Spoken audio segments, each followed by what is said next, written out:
દોસ્તો અણસણ મિની બ્લોગમાં તમારું સ્વાગત છે. કોંદા દારૂ લઈને અમે નીકળી ગયા મારવા નહીં, કાપવા નહીં, ઝાડા કાપવા. કારણ કે અમારા વાડામાં છેતરની ખેડા ચાલી છે અને આ 3 બંકા ટ્રેક્ટર પર બેસી ગયા છે દોસ્તો.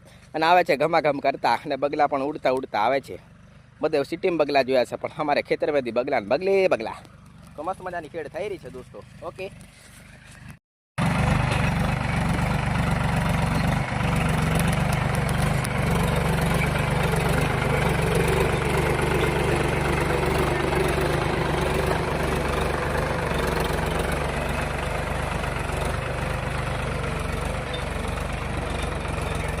તો આપણું મળી ગયું આઈફોનમાં શૂટિંગ વાળો કેટલું જબર આવે જોઈ લો તમે દોસ્તો. આપણે જે ટૂંક જ સમયમાં લેવાનો છે, ટાઈમ લાગશે લેતે. ઓકે દોસ્તો, મસ્ત મજાનું શૂટિંગ આવે છે. છોરું કે મારા રમકડું જોઈએ ને બોકડું કે મારે ખોડ જોઈએ ને બોકડું કે બે કે મેં કીધું બે નહીં 3 નદી કે મેં કીધું એકડા બોલ. બોકડું કે પછી બોલું પેલો ખાવાનું આવે.